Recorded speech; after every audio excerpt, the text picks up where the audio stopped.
Please be advised this podcast features AI cloned voices created with human oversight. All content is reviewed by experts for accuracy and relevance. Welcome to IADS, Retail Park, where retail giants evolve or go extinct. In today's episode, we're examining one of the fastest growing payment trends in retail, Buy Now, Pay Later, or BNPL. This financing solution is changing how consumers shop and how retailers approach payment options. And the numbers are staggering. The global BNPL market was valued at $7.3 billion in 2019 and is projected to reach over $33 billion by 2027. That's quite a trajectory. Let's break down how BNPL works. What makes it different from traditional credit options? What you see that's new is how simple and easy to use it is. It works like any solution as far as BNPL companies go for retailers, so they pay the retailers first. The difference is how much those retailers are charged compared to your traditional services. Typically, you see a flat fee and a commission of 3 to 6% for each transaction. For the customer, you can pay things off in 3 to 4 payments with very little credit checks. The flat fee and 3 to 6% transaction seems higher than normal credit card fees. It makes you wonder why any retailer would go that route. That's a great point. A lot of the old rules about what was normal is out the window. However, retailers are really loving how it helps with sales. Those companies are seeing as much as 30% card value increase and about 25% of checkouts not being cancelled. The data also shows about 20% of returning customers are seeing the value from BNPLs. And with all that being said, they are starting to attract younger crowds. Gen Z and millennial customers are not as hot on the normal credit card, so these retailers are seeing value to attract them with the new solution. If it's all so good, what are some of the problems we are seeing? Great question. Not all is perfect. Studies show the average consumer for these services don't really understand how it all works. Most don't realize all the added expenses it can generate, and they could get themselves into more debt. Some companies are charging large expenses for late payments, like $68 for late or missing small expenses. So let me ask this. Where can we see the future of BNPL going to? I see these main factors becoming part of the trend. There are a lot more regulations happening.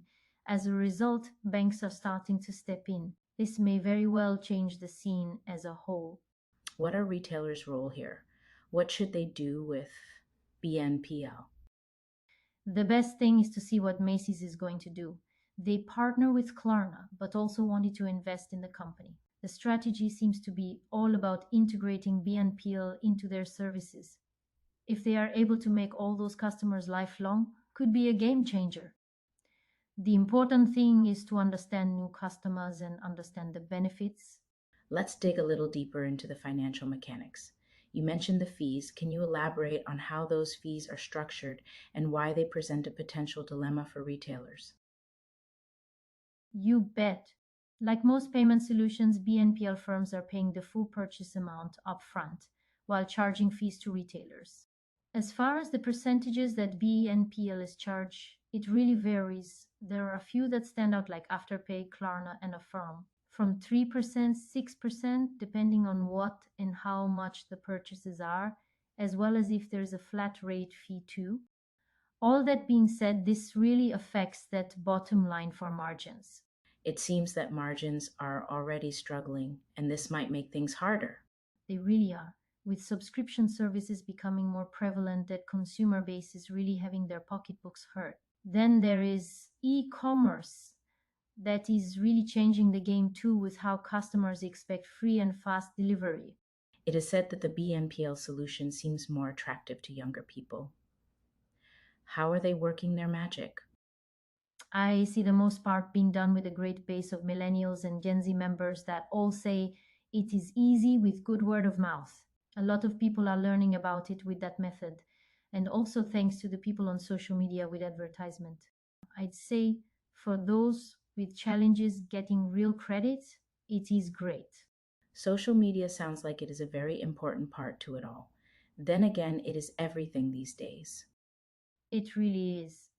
With that being said, a lot of information is being gathered from all these consumers. Most of it is about the algorithm and how all that is working. These companies are saying they really care what each consumer is liking and want to cater to that. I can't really tell you who owns all the data. This feels too good to be true. So, what are some bad things coming up for the shoppers? There are definitely problems to consider. The biggest problem is the lack of fully understanding the services and what the people are getting into. Is there a relationship between that retail and the problems, or is it that the problems are with the consumers?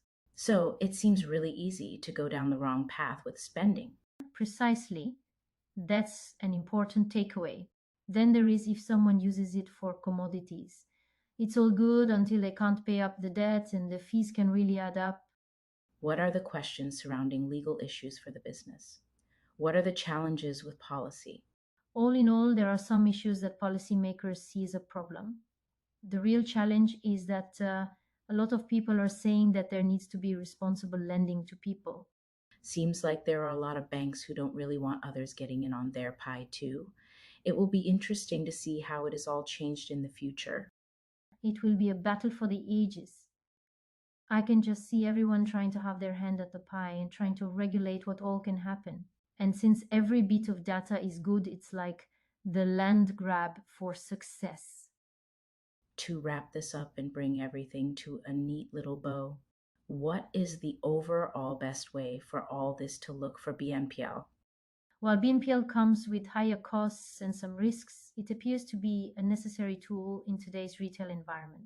The key is to approach it strategically, perhaps using it as a stepping stone to develop more comprehensive financial services while carefully monitoring customer relationships and satisfaction.